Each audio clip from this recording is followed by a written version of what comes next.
নামের উপরে 3 বার সূরা লাহাব পড়ে যদি আপনি একটা আমল করতে পারেন তাহলে দুশমন চিরতরে শেষ হয়ে যাবে, দুশমন আপনার প্রতি বাধ্য হয়ে যাবে। সূরা লাহাব খুবই চমৎকার একটি সূরা।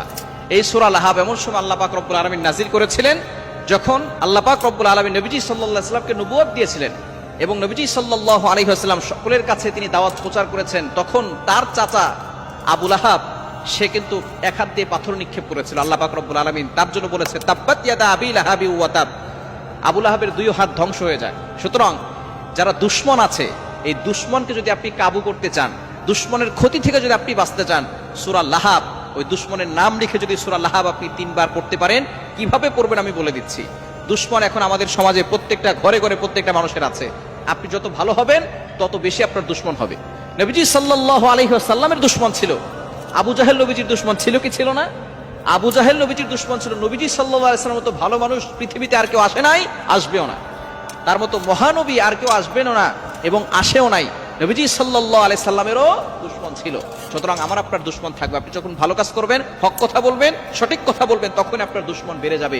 এই দুশমনের ক্ষতি থেকে বাঁচার জন্য দুশমনের নামটা লিখবেন। প্রথমে ওযু করে আমলটা করবেন। কিভাবে করবেন বলে দিচ্ছি। ওযু করে আমলটা করবেন। ওযু করে পবিত্র হয়ে তারপরে আপনি দুশমনের নামটা লিখবেন। লিখে এরপরে আপনি ইস্তিগফার 3 বার পড়বেন। আস্তাগফিরুল্লাহ রাব্বি মিন কুল্লি যামবি ওয়া আতুবু ইলাইহি লা হাওলা ওয়ালা কুওয়াতা ইল্লা বিল্লাহিল আলিয়্যিল আযীম, এটা 3 বার পড়বেন। এরপরে দুরূদ শরীফ 3 বার পড়বেন। দুরূদ ইব্রাহিম পড়ার চেষ্টা করবেন। আল্লাহুম্মা সাল্লি আলা মুহাম্মাদ ওয়া আলা আলি মুহাম্মাদ কামা সাল্লাইতা আলা ইব্রাহিম ওয়া আলা আলি ইব্রাহিম ইন্নাকা হামিদুম মাজিদ।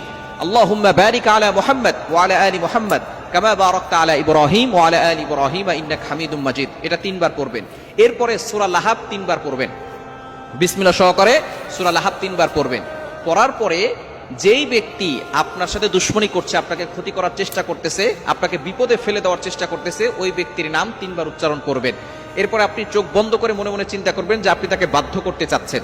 এরপরে আপনি আল্লাহর কাছে দোয়া করবেন যে আল্লাহ, অমুক ব্যক্তি আমার সাথে দুশমনি করছে, আমাকে ক্ষতি করার চেষ্টা করতেছে, আল্লাহ তুমি আমাকে হেফাজত করো, তার ক্ষতি থেকে, অনিষ্ট থেকে আমাকে বাঁচাও। এভাবে যদি আপনি আল্লাহর কাছে দোয়া করতে পারেন, এই দুশমন আপনার বাধ্য হবে, দুশমন আপনাকে কোনো ক্ষতি করতে পারবে না, চিরতরে তার আপনার সাথে দুশমনি করা বন্ধ করে দিবে। সূরা লাহাব খুবই গুরুত্বপূর্ণ আমল। ইয়াকিনের সাথে যদি আপনি আমল করতে পারেন অবশ্যই ভালো ফলাফল পাবেন। 7 দিন আমল করবেন, টানা 7 দিন। ফজরের নামাজের পরে আমলটা করতে পারেন অথবা ইশার নামাজের পরেও করতে পারেন। যে কোনো সময় আমল করবেন, অবশ্যই ওযু করে করবেন, পবিত্র হয়ে তারপর আমলটি করবেন। টানা 7 দিনের ভিতরে দেখবেন আপনি ভালো একটা ফলাফল পাবেন। আল্লাহ তাআলা আমাদের সকলকে সকল ধরনের দুশমন থেকে হেফাজত করেন।